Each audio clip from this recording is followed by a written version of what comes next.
From the Jack Miller Press Box and Media Center, it is episode 24 of Season 2 of the Belleville Sens podcast. The offseason is officially underway for the Senators. The lockers have been cleared out.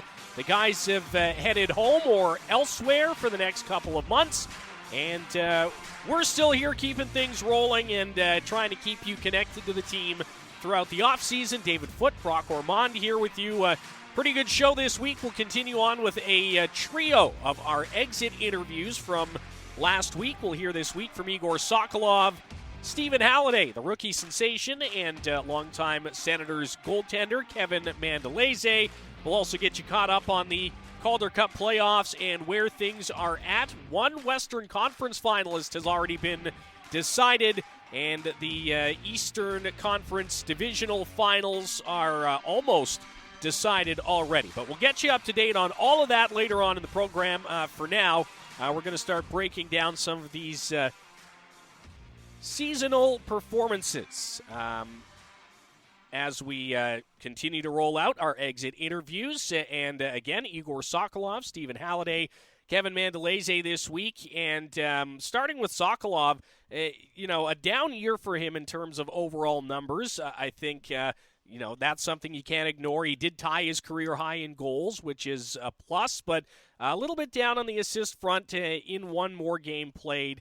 And, of course, 4 points in 7 playoff games for Egor Sokolov as well. But this was maybe a bit of a challenging year for Egor. He took on a leadership role officially in the dressing room, wearing an A. I think he, excelled in that role, but certainly not the numbers I'm sure that Egor would have been super stoked about, though he was obviously still a very impactful player for this club. Yeah, he was in the top echelon of scorers with 46 points in 71 games, and then he adds another 4 and 7. But yeah, you're right. It's a tough thing when you have to take on added leadership roles, and I mean, I'm sure he was used to that a bit in junior with the Cape Breton Eagles, but it's a different thing when you get into professional hockey and you got to deal with all the other elements and such that come along with it. But Egor Sokolov, 21 goals this year, which doesn't feel like a down year at all for someone like him. But he obviously thinks highly of himself in terms of his play, and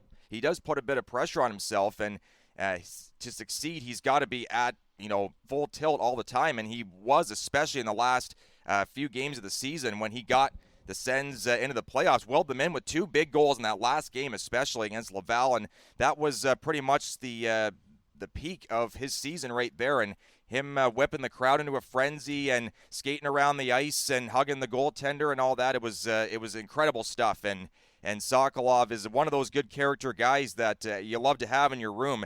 And he puts, he's a true professional. He puts a lot of pressure on himself and a lot of things that it's tough to really describe how hard he works on the ice, and he's always taking one-timers. He's always moving around with the puck and working on different things in practice. And David Bell says, and he said it in the past, that Egor Sokolov is basically a part of the heart and soul of this team and a lifeline to success for the Belleville Sens. And then in the playoffs, I mentioned the 4 points in 7 games. Not bad, but 1 goal certainly was not what he was expecting for himself or what the team was hoping for. But still a guy that everybody loves to have in their room and on their bench. And all he needs now is just that big push next season. And if he returns to Belleville, I could see him being potentially, if he gets off to that strong start that he was hoping for, probably a 30-goal guy. Yeah, as he should be, right? You look at his progression and, maybe the forecast for him, and that's right around the area that he should be, certainly in the American Hockey League. And you mentioned if he returns to Belleville, we talked a little bit about it last week, but the roster is almost empty, basically. There's only about a dozen players that are under contract to Belleville or Ottawa and eligible to play here next season. There's over a dozen players who are free agents as of July 1st, and there's a handful of players as well that are in the organization as prospects, but we might not hear much about for the next year or two as they play in Europe or finish their junior careers. If you want to learn more about what's going on with the roster through the offseason, our offseason player tracker is live at BellevilleSens.com, and it will run you through some of the key dates and definitions that you need to follow along with what can be a pretty complex process. And Egor Sokolov is one of those players that is on the bubble, a restricted free agent, which means the Ottawa Senators have first crack at signing him. Another team could offer him an offer sheet that the Senators would have an opportunity to match, but Ottawa will have first crack at making Egor Sokolov an offer for next season if they choose to. And it might be a difficult decision, and it's so tough with a guy like Soko, because look at the Belleville Sens record book, and his name is all over it. This is, a player that, might be getting closer to, the end of that window, if you want to put it that way, to be seen as an elite player in the National Hockey League.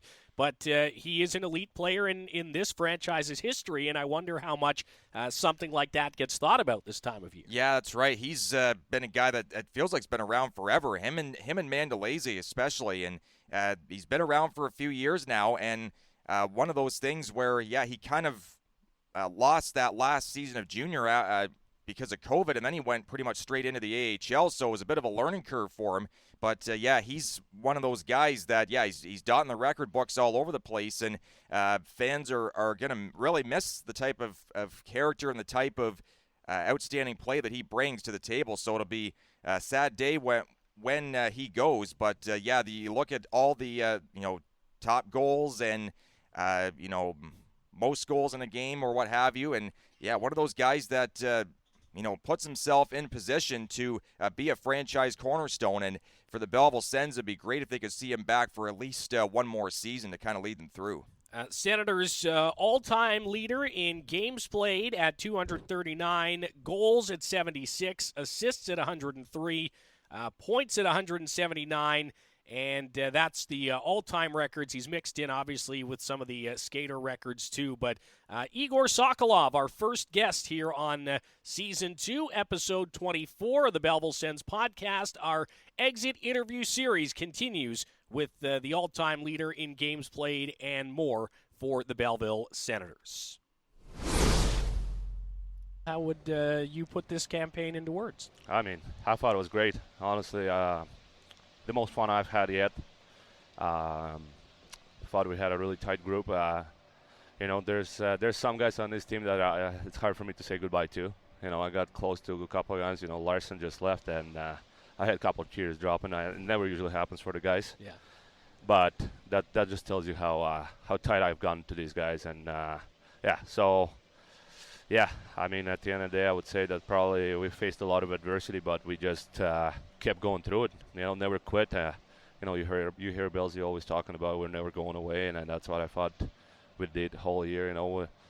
There was moments where we didn't have enough guys to play, there was moments where we had too many guys to play, and I thought everybody just bought in and said, okay, I have one job to do, and I'm gonna get it done. And sucks that we're talking now. Yeah. Obviously I want to still play hockey. I thought, in general, it sucks saying it, but at the end of the day, I thought we were a better team in the series, and their goalie won them the series. Yeah. He was their best player, and sometimes you have to tip my cap to those guys, and it sucks. Just sucks that we're done, but I thought we had something special. Obviously with all the bodies coming back, and at the end of the day, it's hockey. You go in Game 4, and first shot they take, it goes off our stick and floats in the net. It's it's a hockey game, right? Yeah. So it wasn't meant to be, and but I think it was great. Just a lot of fun, and just so happy for a group. We took a pretty tough team out of the playoffs too. Marlies, and we eliminated Laval out of it too. Those teams are stacked. They have a really deep lineup, and we faced them 12 and 10 times, and we won the series against both those teams. So, just proud of the group. Yeah, you technically only go to the second round, but when you think about how tight the standings were and having to get past Laval and even Utica, you could put them in the mix at the end of the season. You guys were basically playing playoff hockey for, the last quarter of the year. Yeah, every game felt like a must-win. To me, we go in the dressing room, it's like, holy, if we lose the game, we might be in the 7th, but if we win, we might be in 2nd. Yeah. You know, so that's how it felt the whole year. Not whole year, I would say probably the last 20 games. And then at the end of the year, look, we finished season 8-1-1, and we were able to get in a play-in spot. You know, it's how tight it was. But, yeah, I mean, just this division every year, man, it just gets you every time. It's so tight. Like, you know, look at the other divisions. There's teams with like 10 less points than us there in the playoffs. Yeah. You know, it's hard, and I think it's probably the hardest division to play in this league. I would say, you know, you look at Syracuse, you look at, you know, Marley's lineup, you look at Cleveland this year. You know, they took a huge step forward, and then you look at the teams like, you know, Rush is, you know, just every year they have those same guys coming back, and they get those young kids coming over from Sweden, Finland, and they're just putting on a show. And I mean, Utica, you know, they had a chance to make playoffs at the last 2 games of the year too. So. But, yeah, it felt great just winning a series and getting in the playoffs too, right? For a lot of us, it's a big experience. Yeah, I was going to say, how different was it? I mean, you played in the 2 games against Rochester a couple seasons ago, but how much different was it this year? And what does it mean, I guess, to you and to your teammates, some of those guys who've been here for a while, to win that series and to put up a really strong showing in round 2 against Cleveland? You know, for me, obviously, I haven't had that yet. It's huge just to have that 7-game experience. Yeah. And it's, you know, it's, at the end of the day, it's a lot different than 2 years ago, because what it felt like was boom, boom, and we're done. 2 games and we're done. We didn't really taste what it was. Obviously, winning the first game here kind of just gives you that, you know, just a little rush that, you know, we just won a game in playoffs.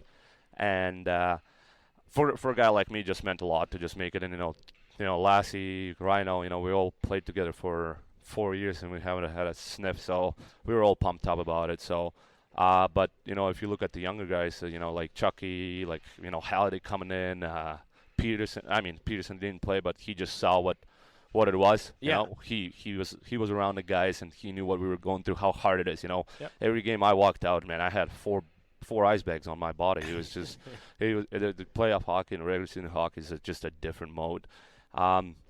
So he knows now how hard it is. And then, you know, you have, I said, Chucky, Clevin, you know, for him, it was probably the best case scenario. You know, he's a NHL defenseman, you know, and now he has 7 games under his belt and under a lot of pressure, you know, a lot of minutes. So huge for his development, and it's just a huge development for a whole organization as a whole. Yeah, it was a big year for sure. What's the summer look like for you? Obviously, getting prepared for next season. I know you got a wedding coming up as well, so big few months ahead. Yeah, it's sneaking up on me now. Now, you know, hockey's over. I'm realizing that I'm getting married, and I'm just pumped about it. You know, just I know I heard a lot of guys telling me that it's going to be the best day of your life, and I just can't wait for it. You know, she deserves to have that day, and I'll make sure she has the best time ever. For me personally, probably, you know, take a few weeks off now, relax, you know, get away from hockey for a little bit, and go home, see my mom and dad and brother. And after all, man, just see where life takes me now. You know, it's you know, I'm 23, and we'll see what happens to me next. You know, I don't have any answers. I wish I had some, but then they're just going to focus on being prepared for what's coming next, and have a good summer of training. Yeah, it's all you can do. Exactly. You can do. And, we're looking forward to seeing what the future holds for you. Congrats on the wedding in advance, and on another successful season here in Belleville. Thank you. There's Egor Sokolov on Season 2, Episode 24 of the Belleville Sens podcast. Lots of great stuff in there. And, you know, right off the top, after we talked about his numbers maybe not being where he would like them to be, or perhaps where the club would like them to be, we did say that he excelled as a leader on this team. And I think from a lot of what he said in that 6.5 minutes or so, you can really see that part of his game has really come around, and he's become, kind of a more well-rounded player. He's not just the guy out there sniping. He's helping to keep the team on track as well. Yeah, he said it too, that getting that taste was something that he was craving the whole time, and he definitely was you know, proud and of the accomplishment, and to see the Belleville Sens do what they did in the last half of that season and go in and beat the Toronto Marlies was something special. And he said that's, you know, he felt his team was the better team, and it was all thanks to him. I mean, Egor Sokolov, Belleville Sens may not have been in the playoffs if it had not have been for him. Pretty much going almost God mode in those last 10 minutes and scoring those 2 goals. He was incredible, and he's going to be a guy that we really hope to see back next season.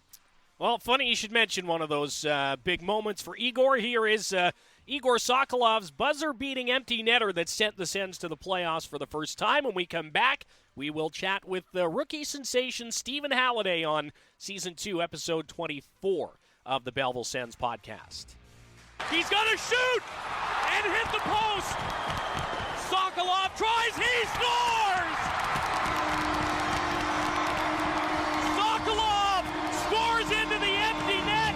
The Sens are going to win in regulation time, and Belleville is headed back to the Calder Cup Playoffs. What a comeback.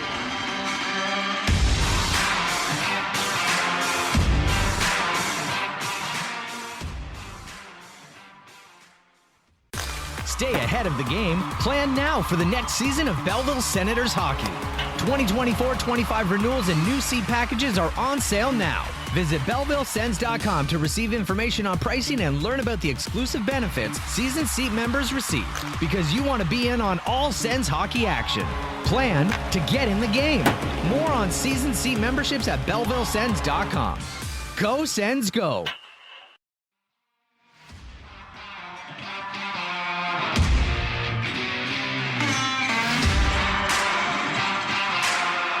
Episode 24 of Season 2 of the Belleville Sens podcast continues. We're in off-season mode and rolling through our exit interview series. We had just about everybody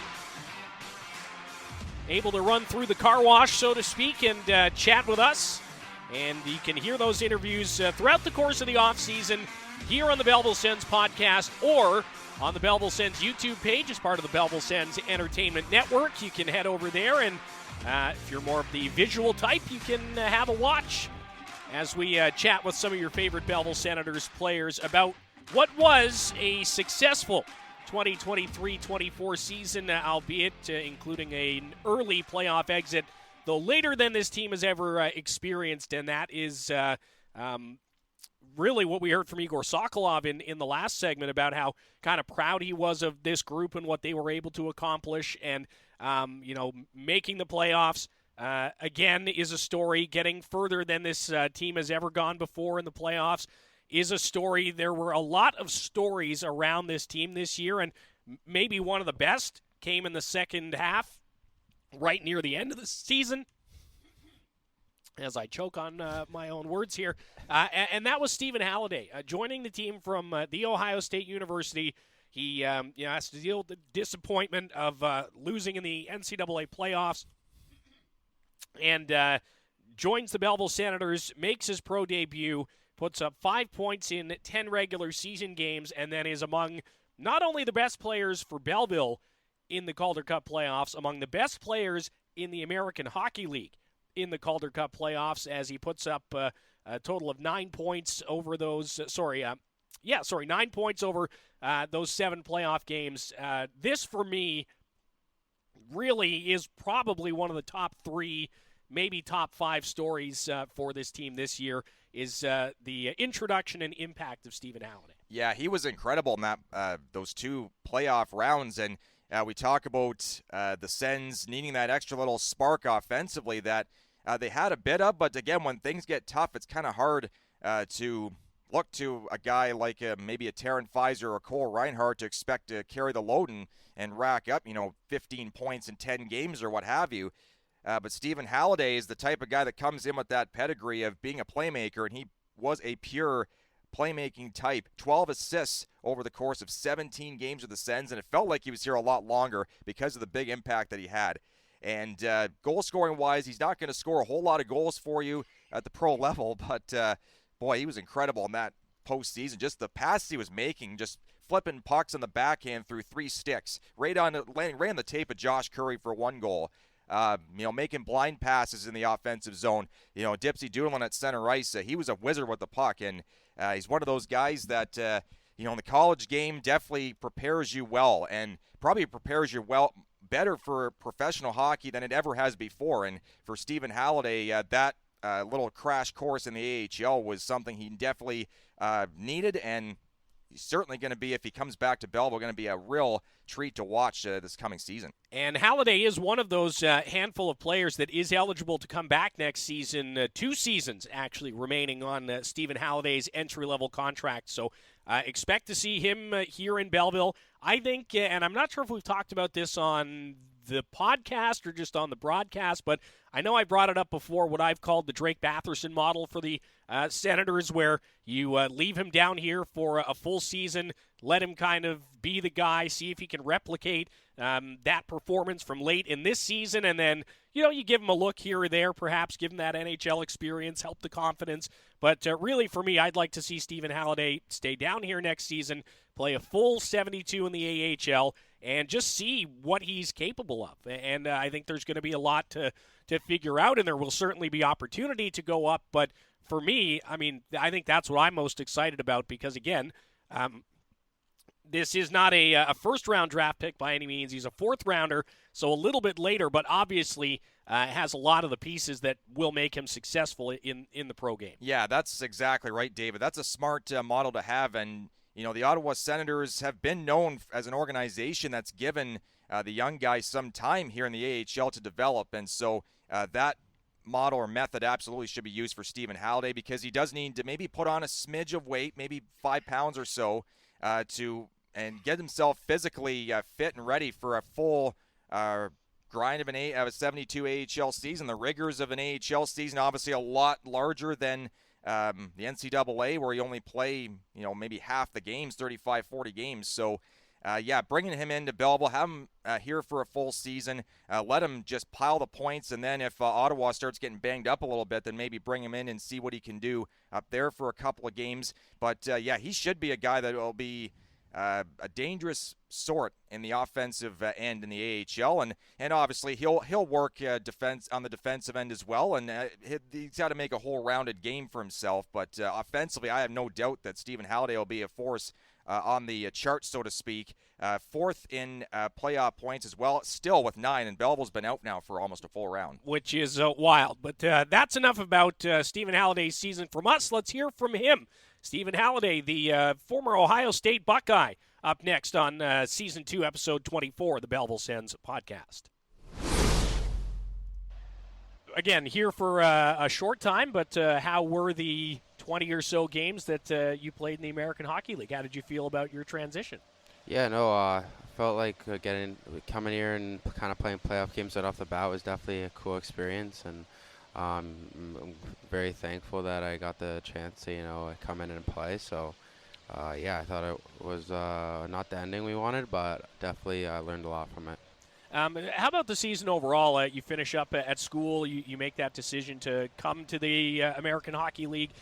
You turned heads, stood out pretty good, especially in that playoff series there with the Cleveland Monsters. How did you feel about the whole year, if you include what happened back at school as well? Yeah, no, definitely kind of cool to see where I ended up, just because going in August, to Ohio State, you don't really, think about stuff after the season at OSU, but definitely really cool.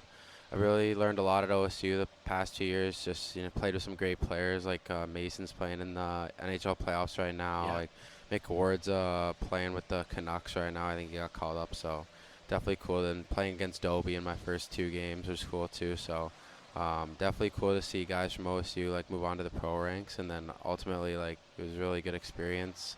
Learned a lot from guys like Heisey, guys like Peels, guys like Kerr, who really were really good to me and taught me a lot, which I'm really thankful because they didn't have to do that. And there's a reason why those guys are vets, and they're really good about it. So, were you surprised at all about how seamlessly you were kind of able to transition and fit in to the club, to the game at this level?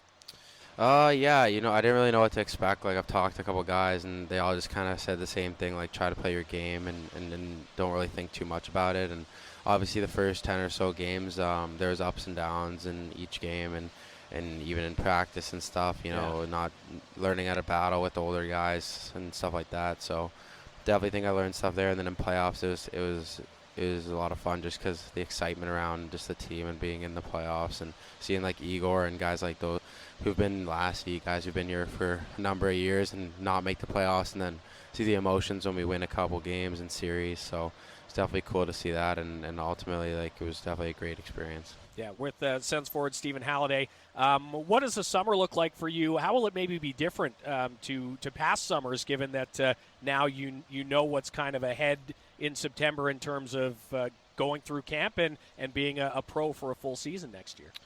Yeah, no, I think nothing really changes too much for me. Just got to keep chugging away at getting faster and getting a little bit stronger and leaner and stuff. So that's kind of going to be my goal this summer. And ultimately, like, I think just coming in with like a working hard mentality and you know, try to do the best I can, because I know if I can do the best I can, things hopefully work out for me. What about off the ice for the summer? We know everyone's going to be training and getting prepared. How will you kind of step away for a bit and spend some of your free time? Yeah, I'm not like too much of a vacation guy. Like, I'm pretty like, I don't know, like I can call myself a little bit of a weirdo. Like, I love like I'll probably take like my week off is helping my mom, probably like stuff around the house in Florida, and then make my way back down to Ohio State, start skating with some of those guys who've been off for a while, and then probably go back to Maryland. I got a great trainer there that does me like privately in the morning and stuff, which I'm really grateful for. And then got a good pro group in Maryland. Peel's knows Sam Mann has played in the AHL a long time. Patrick Giles on the Charlotte Checkers, and a couple of those guys come around, and then we got a couple of the girls on the PWHL team. So that's cool. It's not terrible setup there at all. And then Black Bears and all teams there, so they got a couple guys. So it's not bad skates at all. And then obviously I think about coming down to Ottawa for a month doing Shelley, you know. Did that last summer, and I really felt like it helped me a lot. So Jeremy's great, and same with Rob. Like, they're truly pros, and I'm really grateful that they've helped me out last summer, and I'm hopefully looking forward to continuing that. And I guess if you've got home base in Florida, then you don't need to vacation too much. Yeah, too many other places, right? Yeah, it's pretty tough to get ice and stuff down there because it's so hot. So the ice prices are like jacked up. In Canada, I think the prices are regulated a little bit better. But no, they got a good 3-on-3 league down there that I go down there for. Like, if I go down there for a couple of days, I always try to hop in there. They got some good players down there. So definitely really fun. And yeah, so looking forward to the summer. Yeah, well, and we're looking forward to next season as well, and seeing how you're able to grow and develop. It was a pleasure to watch you make your debut here and to see you find that success through the playoffs. It was a lot of fun. So no, I appreciate it. Thanks. Thanks for everything so far. Yeah, congrats again on a great season. Yeah, thank you. So a short but great season here in Belleville for Stephen Halliday. Again, just such an important piece of the puzzle, especially come playoff time, and really looking forward to what he can do in his first full pro season next year. Yeah, absolutely. He was a fun player to watch, and the type of guy that just fit in seamlessly to this lineup. He was one of those guys that is slippery. It's hard to fathom how defenders can defend against him because he's so shifty. And he's pretty excited about next season and looking forward to it. And he's going to put in the work like everybody does, and really looking forward to see what he has in store for next season, 2024-25, because he certainly had a good first showing this year. It's 17 games, like we say. It's not a lot, but it was enough to make a fan favorite out of him. Yeah, and to your point earlier, Brock, about him putting some size on, he's almost, he's already real tough to get the puck off of, and that's going to make that much more of a difference, I think, heading into next season. Yeah, absolutely. He's a guy that already has the size in terms of height, and just putting on those extra pounds will certainly do a world of wonder. And when he gets turned around like that and protects the puck, it is very, very hard to knock him off it. And he's going to be interesting to see, and I like to see how he's going to do in terms of his shot too, because he does have a wicked shot when he used it this year, but obviously more of a playmaking type. But we'll see what he can do for overall offense and an overall game moving forward. Scored none in the regular season over 10 games, but his first pro goal was a big one. We'll leave you with that as we head into our next segment on Season 2, Episode 24 of the Belleville Sens podcast. Circle across, Sokolov holding, Halliday holding on the right side, looking for a lane, he shoots and scores! The first AHL goal and it ties the game midway through the third. It could not have come at a bigger...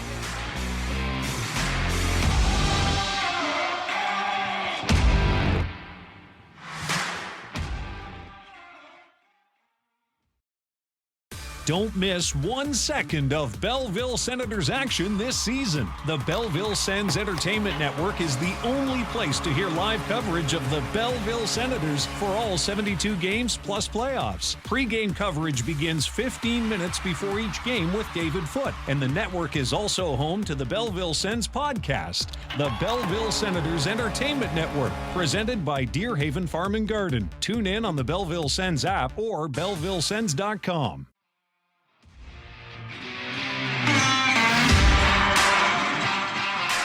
Segment 3 of 4, episode 24, season 2 of the Belleville Sens podcast, continuing to roll through our exit interviews, and this segment will feature some goaltending discussion as we chat with Kevin Mandolese, the 23-year-old from the Montreal area, played more AHL games this season than he has in any American Hockey League campaign. He put up some pretty good numbers for Belleville, had a winning record, picked up his first career AHL shutout this year. Really a big season for a guy who kind of at the end of the season ended up being the number 3 goalie in the stable here in Belleville. David Foote, Brock Ormond here. We'll hear from Kevin Mandolese in just a moment, but when we got into kind of the nitty-gritty of the season and everybody was looking at strengths and weaknesses of this team, goaltending was obviously up there as a strength, and I think, as much as Matt Sogard is elite and Levi Merilainen is elite, it's looking, 3 spots down the depth chart and seeing a guy like Kevin Mandolese that gives you some comfort, and he had a really good season. Yeah, he did, and it is nice to have that kind of an option because not many teams do have, third and fourth string options that are as good as Kevin Mandolese, and he played 23 games this year, which was the most in his AHL career, but still got a couple of games in Allen with the Americans. And, he was a big part of why the Sens were in the position they were in because when, Mad Sogard went down, when Levi Merilainen needed a break, you got a guy like Mandolese stepping in right into the fire and, staring it right down and not blinking. And that's exactly what he did. Again, that first shutout against Springfield was nice to have in the back pocket. And certainly David Bell was not at all opposed or shying away from giving Kevin Mandolese an opportunity to succeed. And he really took that job and ran with it. He was outstanding over the course of those 23 games with 10 victories, and it did take him a bit to get going in the season, but once he did, he gave them a chance to win every night, and we've talked about it plenty of times this season that goaltending is not going to be the issue and not the reason why the Belleville Sens will ever lose because they always give the team a chance to win, and Sogard, Merilainen, and Mandolese, all three of them were incredible, but it was tough to see Mandolese and not even get a backup chance outside of the last game when Levi Merilainen went in because Sogard was playing so well and Merilainen was given an opportunity to see it from that angle from the bench, and Mandolese had to be in street clothes, which was tough for him, but I'm sure he's the type of guy that'll take that and understand what it means to be in a team like that, even if he isn't playing. Another one of the Senators players who's a restricted free agent heading into the summertime, again, July 1st is when free agency will open around the world of hockey, and another guy that I think management's going to have a think about. Like there are, some goaltending prospects coming up through the pipeline as well. Kevin Riddler was with Dubuque in the USHL this year. Vladimir Nikitin was with Chilliwack and had a really good season in the BCHL. So there are some prospects that they have to think of, plus Levi Merilainen, plus Mad Sogard, who's also a restricted free agent, though I think there is some thought that with a solid camp, Sogard will be up in Ottawa potentially as the backup, but they're going to have to think about it because, goaltending is obviously very important and there is some depth down the line, but you want to keep things steady for now as well. Yeah, that's right. And, when things like that happen, if Sogard gets an opportunity in Ottawa full-time, it does mean everybody kind of slides their way up, and it's up to Mandolese at this point and Ottawa and Belleville if they can work out a deal with him. But, it's tough really to see him not being able to get in as many games towards the end of the season, but that's not at all an indictment on his play at all. And yeah, there's a lot of decisions to be made from Ryan Bonus and the folks in Ottawa to try and determine who they're going to bring back next year, and that roller coaster, if you will, of teams and that flowing up and down, having to fill holes and spots, and that it can be tough. But hopefully, for Mandolese's sake, he's got some stability going into to Belleville and Ottawa for next year. Yeah, and again, restricted free agent, so we'll see if the Senators do offer him another extension as they did last year. But for now, let's hear about the 2023-24 campaign through the eyes of goaltender Kevin Mandolese.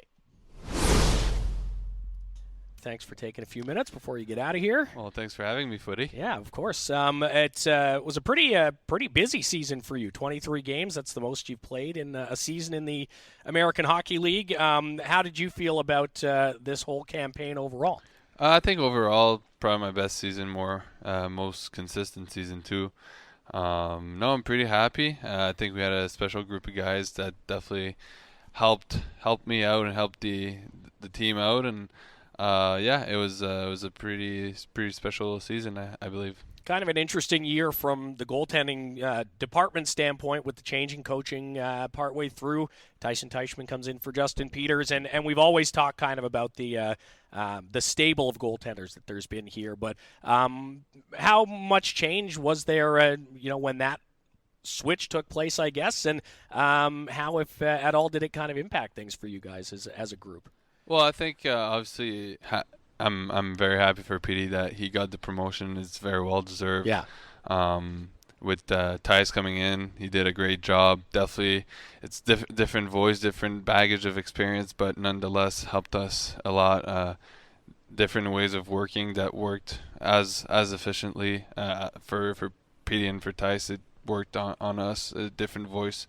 So it was good. I think, like I said, it worked both ways, and no, it definitely helped to have a guy like Tyson help us out and finish the year strong, and for Sogi to come in playoffs and play well. So the adjustment was definitely an adjustment to do, but it was good. It was good. You didn't get to play in the playoffs, but what was it like kind of being around the group, being a part of that push, that experience still, especially as one of the guys who's been here for a couple years already, and remembering kind of back to 21-22 when the playoffs were even shorter than they were this year? Yeah, I think it was pretty cool to be a part of that. Having to see the building rocking like it was pretty special to see how loud Belleville can get. And no, it was definitely special, special group of guys. So to have done it with them was pretty fun. Was there a highlight for you this year? Something that maybe sticks out? I think just in general, the group of guys we had, just being on the road with them was pretty fun. Spending time with them was fun. I think it was like one of the first years where we were pretty much all together, and we did a lot of things together. So no, that was fun. I think all the vets that the organization brought in helped that a lot.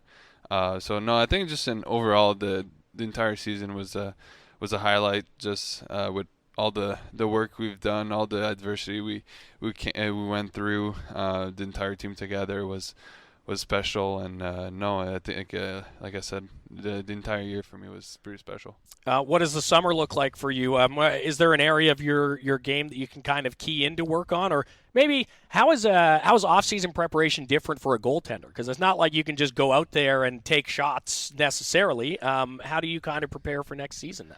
I think it's I'll do pretty much what I do every year. Kind of start with just the gym part of it, and then slowly go back into the hockey aspect of it. Give my hips and knees and groins a bit of a break. But yeah. But yeah, I think for me, I kind of want to come here and already feel like I'm kind of in a groove and not too rusty from game situation. I think I want to start the year off strong and not too slow. So I think that's my goal, and try to do more game-like stuff on 5-on-5 ice and do some 5-on-5 hockey too. So yeah, I think for me that'll be key. I'd imagine there's a fair amount of pretty good players in the Montreal area that you can train with in the summertime. Yeah, decent players. Yeah. Anybody in particular you get to skate with regularly, or? It changes, but Sure. we have a nice league back home that has a bunch of pro players. Like have a few Habs players that come in too. So cool. No, it's mostly NHL guys. So it definitely helps out. Yep. What about outside of the gym? What's the plans for the summer? It's kind of up in the air right now. I'm planning to go back where I played juniors to see my Belleville family. Probably go there for a week and say hi and see. It's pretty nice there in the summer. So eat some lobster, play some golf, and enjoy the East Coast. And for the rest, I'll probably just be hanging out at home and taking it easy, a few fishing trips here and there. So sounds all right. Sounds all right to me. Kevin Mandolese, thanks again. Congrats on another fantastic season, and have a great summer. Well, thank you, Footy. Thanks for having me, and have a great summer as well. I'll do my best. There's Kevin Mandolese, the last of our 3 interviews this week on episode 24, season 2 of the Belleville Sens podcast. And seems like his mindset is kind of in the right spot heading into another off season and one with some questions. But again, he played more than he has in his AHL career in one season. The numbers were really good, and whether it's Belleville or somebody else who ends up looking at Kevin Mandolese, I would imagine he's not going to have to wait too much time for the phone to start ringing. Yeah, no, absolutely not. And he's one of those guys that can fit in just about anywhere and play anywhere and be a starter or a good 1A, 1B type of goaltender. And he said just learning from the atmosphere and learning from like the game at hand when he wasn't backing up outside of the one game in the playoffs and wasn't playing was eye-opening for him. And again, that just goes to show you don't have to learn, or you don't have to be on the bench or in the net to learn about what it takes to win. And Kevin Mandolese certainly brought that forward and brought it well. And he said that his work ethic had to be just that much greater this season because of the competition. And it certainly paid off for him this year, and I'm looking forward to see what he has in store for next year, whether it is with Belleville, Ottawa, or with somebody else. And we will hear from Matt Sogard as well at some point through the summer, so you'll have to subscribe to the show to make sure you're not missing any episodes. Toss us a rating and a review while you're at it. That'd be fantastic. And we will continue on with episode number 24 with an update on the Calder Cup Playoffs when we come back. We'll leave you with a highlight from Kevin Mandolese, a late-season stop in Rochester. Krause sends it up the right side. Tipped in. Richards with a chance. Passed it across. And a great save by Kevin Mandolese. A game saver with 6 minutes left as he comes across to his right and stops the Amherst on the 2-on-1. And the biggest and best save of the night so far for Kevin Mandolese.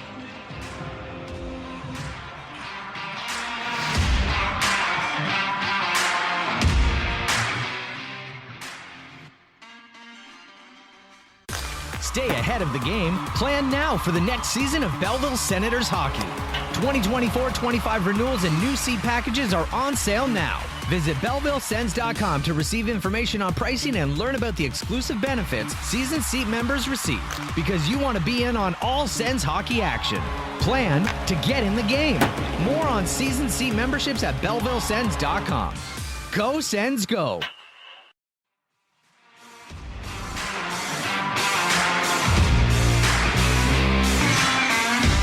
All right, last segment of Season 2, Episode 24 of the Belleville Sens podcast. David Foote and Brock Ormond here. And, one of our goals on the Belleville Sens pod, as much as it's about keeping fans connected to the team and up to date on what's going on around CAA Arena and the Friendly City, we also want to keep Belleville Sens fans, that was an unceremonious end to the music. That's fine. We also want to keep Belleville Sens fans up to date on what's happening around the league.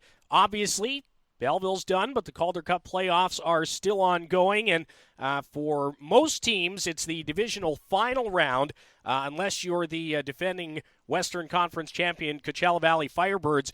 They will have a chance to defend that Western Conference crown after they swept Ontario 3-0, and a bit of a fall from grace for the Ontario Reign, who were unbeaten in the Calder Cup playoffs through 2 rounds before meeting up with Coachella Valley. But the Firebirds, AHL affiliate of the Seattle Kraken, are off to the Western Conference Finals. They may have to wait a little bit to find out who their opponent will be. The Central Division Finals tied at 1 between Milwaukee and Grand Rapids. Let's start there. We talked a little bit about what this series could hold, and so far I think it's lived up to exactly as we expected.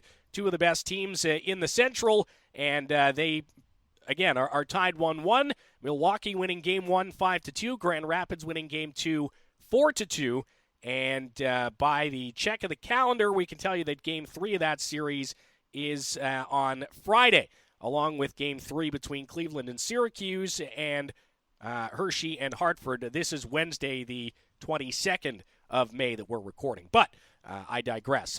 Really good start to that series in the Central Division, again, as we expected. Yeah, Milwaukee and Grand Rapids, 2 well-versed organizations in the AHL, 2 very well-stocked organizations also, and we've seen them a couple times, or we saw Grand Rapids twice, Milwaukee once, and every game that we saw of them, they were a tough opponent for sure. And remember the one game Grand Rapids outshot Belleville by pretty much double. I think Belleville ended up with 18 or 19 shots in the game, yet they Sens still dragged Grand Rapids to overtime before losing in the one game, and I believe they beat them in the other games. So the Sens played Grand Rapids tough. It went the other way when they went out to Van Andel Arena in January, and they got swept in both those games. But the Grand Rapids Griffins, yeah, they're a tough opponent, and the Milwaukee Admirals, no slouch either. That team had a 17-game winning streak at one point in the year. It was a long one, and definitely gave themselves a good spot in the postseason picture. And yeah, they had to battle against the Texas Stars, so was wondering if maybe fatigue was a factor for Milwaukee, but sometimes you just got to just go forward and don't even think about just running adrenaline, and that's essentially what Milwaukee has done. And again, falling behind one game to Grand Rapids in this series, and Milwaukee ends up taking that second game. And we talked about a lot of their guys like Zach LaRue, Jasper Weatherby, Mark Del Gaizo, a good solid defenseman for Milwaukee, and Egor Sokolov, one of Nashville's top prospects. And then you got the Grand Rapids Griffins, just a hard-nosed team coached by Dan Watson, a former Ontario Hockey League defenseman. You got Josiah Didier, their captain. That pretty much all is what it starts from, is a guy like him that's been a hard rock defenseman. Already a few penalty minutes racked up in this series. Marco Kasper, Amadeus Lombardi, William Wallinder, and of course several others. I mean, we could go on and on, but sure. The Grand Rapids Griffins are a team that probably matches up against the Milwaukee Admirals the best out of any team, and whoever wins that series is going to be a hard fight for Coachella Valley in the Western Conference Finals. And yeah, you mentioned it, David, fall from grace for Ontario. 5-0 going into this series, and they quickly got swept aside by a Firebirds team that pretty much is built to win now, and they almost did win last year. 7 games. Again, a Firebirds team that features some familiar names for longtime Belleville Sens fans. Chris Dreger has been backstopping them there. Max McCormick out there as well. So Coachella Valley sitting pretty, waiting, and they will be waiting for probably a week or so for this Milwaukee Grand Rapids series to finish. Over here in the East, the Hershey Bears up 2-0 on the Hartford Wolfpack, trying to get back to their second consecutive Eastern Conference final and potentially their second consecutive Calder Cup final.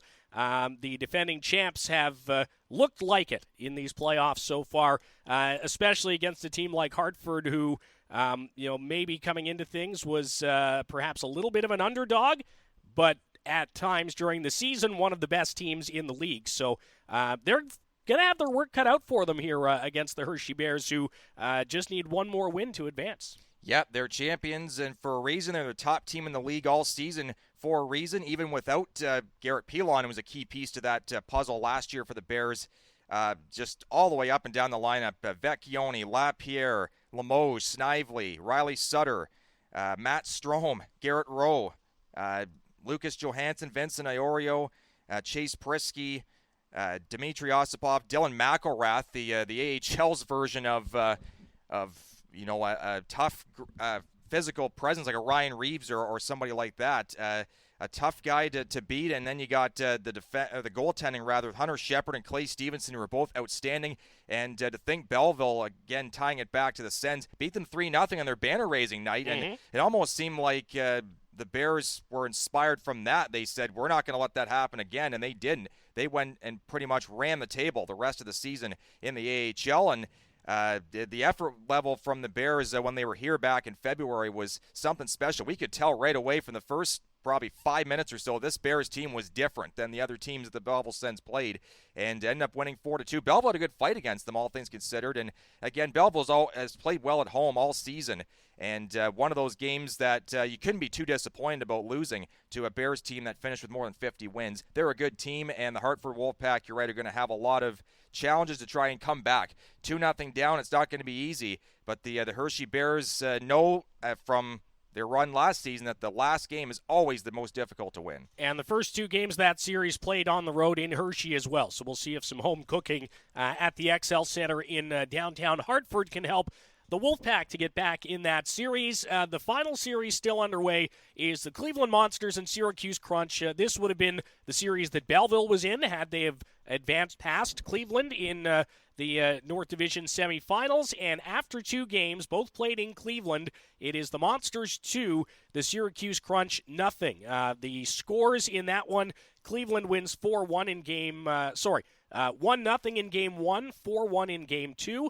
Are you surprised to see this series going this way, Brock? Yeah, a little bit and not so much at the same time. Cleveland did go through the ringer against Belleville. The Sens gave them a hard effort, but the Syracuse Crunch also had a quite the draining series against Rochester. It's a 5-gamer, and it went the full 5. And Syracuse pulled out a Game 5 win on the road against Rochester in a notoriously difficult building at Blue Cross Arena. The Crunch were there at the right moment. They've had their ups and downs this year. They were number 1 at one point in the North Division. And then they go up against a Cleveland team that battled hard and managed to rise above it in the division. But, yeah, the Syracuse Crunch figure they may be able to win 1 game at least, and out of the next, if they can win game 3, then it may be a brand new series, and it's certainly not over yet until that third W is locked away. But the Cleveland Monsters seem like they were put to the test against the Belleville Sens, and it seems like it's prepared them better for this series because they came out flying in that first game, and it took them a while to find their legs against the Sens, but this time, after 3 straight victories, now 5 straight, I guess, if you count the 2 against Syracuse, it's tough now for Syracuse to really come back, but we know the Crunch are a team that's gutsy, and they'll find a way to claw back and make things more difficult in this series. Jet Greaves, who was really the story for the Monsters against Belleville in round 2, continues to be the story for the Monsters here in the division finals. He's only allowed more than 2 goals once, and that was in game 2 against Belleville, and Cleveland won that game. Otherwise, 2-1, 0-1 are the goals against in his last 4 games. He stopped 17 of 18 in game 2. He stopped 28 of 28 in game 1. And then you go back stopping 32 of 33 in game 4 against Belleville. It seems to me the way that Jet Greaves goes is the way the Cleveland Monsters will go. And the only way this kid's going right now is up. Oh, absolutely. And the nicest part about that is Greaves was outstanding in that series against Belleville, and Egor Sokolov, you heard him earlier, he said he basically won them that series, but obviously the Monsters had a lot more added on to it than just him. They had a good, solid defensive game as well that really helped their goaltender out. But Jet Greaves was a big deal in that series against Belleville, and he's continuing the momentum on here against Syracuse since the Crunch are an offensively gifted team, and that's going to be frustrating for them to try and grind through. And one thing that the Sens can say is they weren't shut out by Jet Greaves. Syracuse has been so far. So I guess that's one notch in the belt for more notch in the belt for Belleville. But the Crunch, if they can get that offense going and somehow find a way to pierce that strong Cleveland defense and Greaves, then maybe they just might have a chance. And again, looking ahead at the scheduled game, and I think I may have misspoke earlier on in the program, Cleveland at Syracuse tonight, Hershey at Hartford tonight, Milwaukee at Grand Rapids tonight. So I was way off in saying the games weren't until Friday. So those 3 games are all tonight, Wednesday, the 22nd of May, which means we could have some updates for you when episode 25 of the podcast rolls around next week. You'll have to stay tuned to find out who you'll hear from as we continue our exit interview series. But we'll have somebody good for sure. We'll have a trio of interviews for you. And, again, another update on what's happening in playoff land as well. So, thanks again, Brock. Have a good week, man. We'll do this again in 7 days or so. Sounds good, David, and looking forward to it. And always up to talk some AHL Calder Cup playoff hockey. It's been a good season, and we're really looking forward to seeing who ends up raising the trophy at the end. Could be a rematch of the last series of 2023 between Hershey and Coachella Valley. We'll have to see, but it's looking really exciting. And again, we'll keep you up to date on all of that here on the Belleville Sens podcast. Another reminder to subscribe to the show wherever you listen. Toss us a rating and a review. We'd really appreciate that. And again, if you're trying to keep tabs on who's coming and going from the roster, the off-season player tracker is now live at BellevilleSens.com. With that, we will say goodbye for Brock Ormond. David Foote, thanking you for listening to episode 24 of season 2. We'll talk to you next week on episode 25 on the Belleville Sens podcast on the Belleville Sens Entertainment Network.